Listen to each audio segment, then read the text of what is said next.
doing today? I'm good. How are you? I'm doing excellent. And I was going to say we could spend the whole interview talking about mac and cheese, but let's jump into why I get Max and cheese. Exactly. Ooh. What is the worst job you've ever had before acting? I started acting out of high school, so basically you're like... High school was the worst job I ever had. I interviewed Aaron Taylor Johnson and he said... I worked with him. Right, he said he only has acted, and I'm like, get the F out of here. Like, I know, it's embarrassing. It's not like it's terrible. I feel like an asshole when I say that.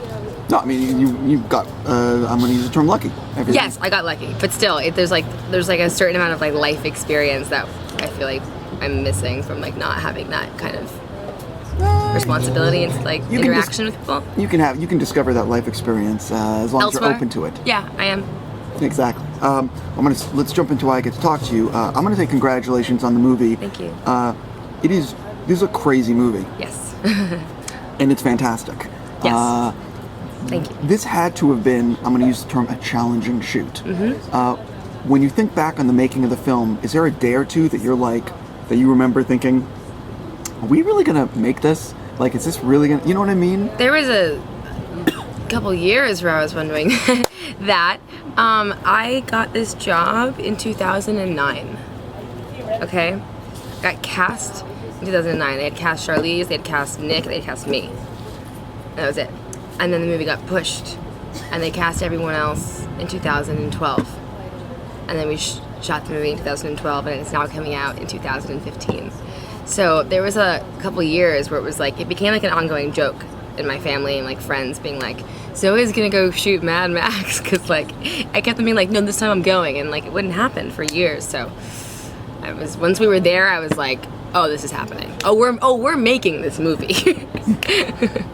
From the actual being on set part, is there a day or two that will always stick with you in terms of filming something or a prank on set, or in terms of, just the camaraderie that exists between people in that situation?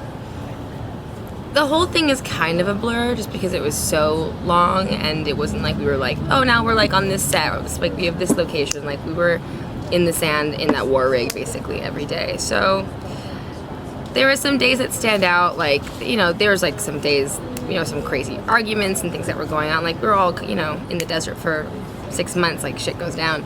And then there were like days that were like a little bit different that was, exciting, like when we got to ride on the bikes with the Volvolini, or like when I got picked up by the polecat and brought over to the Giggle Horse. Like that stuff is really fun to shoot and just like different than being in the war rig the whole time. But it does kind of blur into one thing just because the length of the shoot and the location of the shoot. Do you remember a lot of have you seen the finished version? Yeah. Do you remember a lot of deleted scenes, like scenes that you shot that weren't in the finished film? There's a few. There's there's not full-on scenes, I don't think, just like bits that we shot. There was something that we shot at one point where I did shoot a war boy, and that got taken out. And then there was another bit.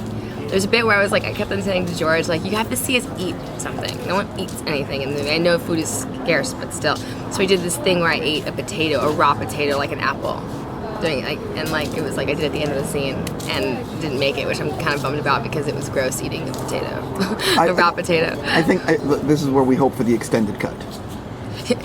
That's the extended cut. It's like the exact same movie, but I take a bite of a potato. 100%. The thing that really struck me about the film is the practicalness of this, where practical cars, practical sets, and it just felt like you were transported to another place. Mm-hmm. When you first heard about that's the way he was going to be shooting, when you're like, oh, that's not going to happen. It's going to be like a lot of CG, or, do you know what I mean? Well, I don't think any of us really understood what it was we were going to be doing.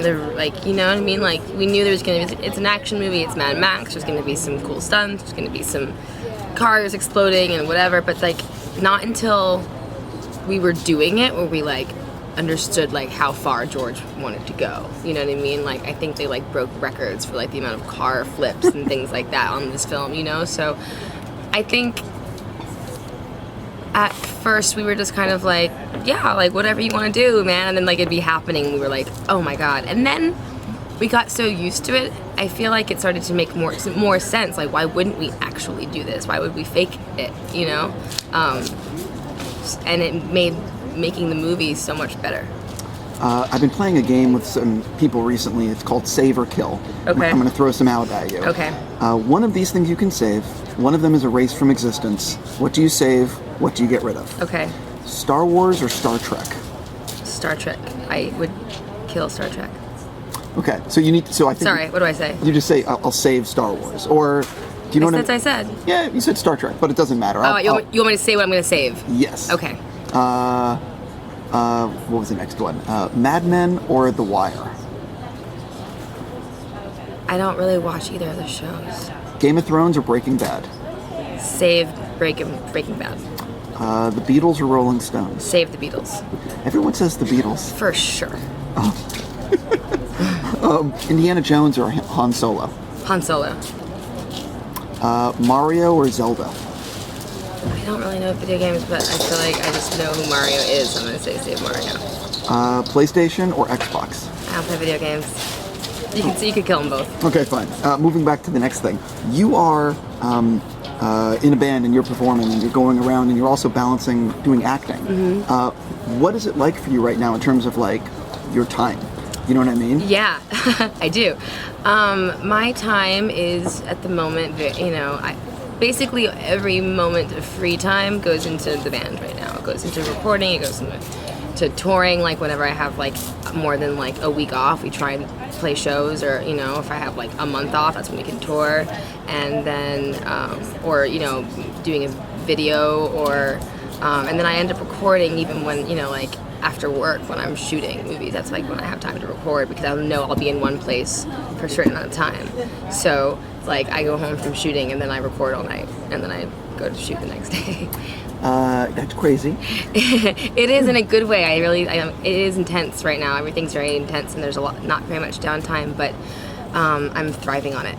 Yeah, the other thing though is you have to strike when the iron's hot. Exactly. Exactly. While you have that internal motivation. Yeah, exactly. And I'm just appreciative that people are like hiring me and interested in what I'm doing, and people are listening to the music. So I'm going to take advantage while there's any kind of interest and response to what I'm doing.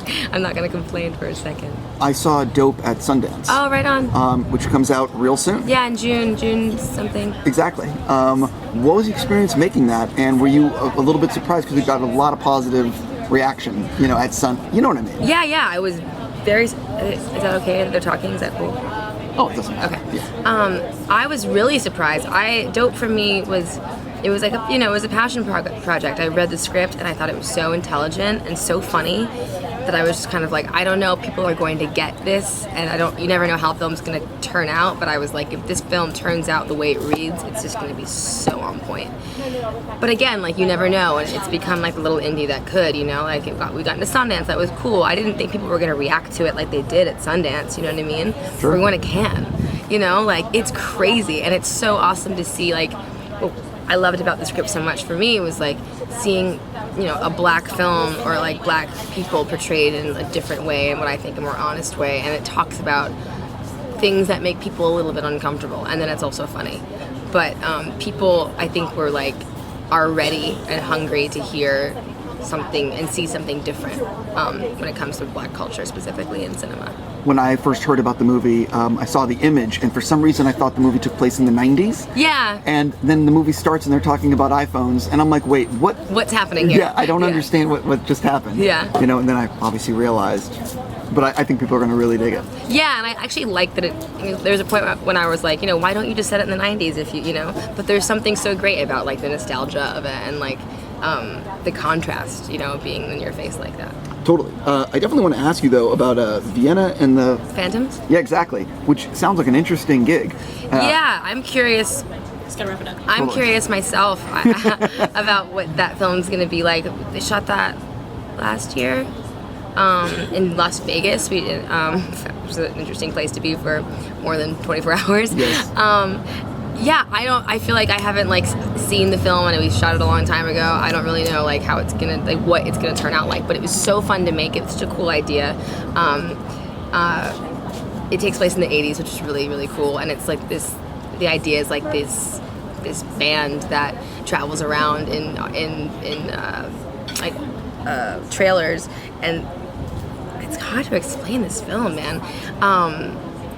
and the dark things that kind of like come from them wanting fame, and what they're willing to do for it. Totally. Yeah, it's a very interesting idea. I'm kind of like in the dark about that film at the moment. I completely understand. I gotta go, but what's coming up for you besides touring? We're going to Cannes with this. I've got a bunch of films coming out, so I've been just promoting that. I have Good Kill with Ethan Hawke that comes out soon. Mad Max is coming out. Dope is coming out. I did a film last year called Vincent and Roxy with Emile Hirsch that I'm very, very excited about. I don't know what's going to happen with that one, but they're just kind of finishing up editing now, but I'm super stoked. And then going to release some new music soon. And then we start shooting Allegiant in some small indie. Yeah. some little movie called Allegiant in this next month. So it's all kind of happening. Totally. Thank you so much. Thank you. Congrats and enjoy the day. Thank you.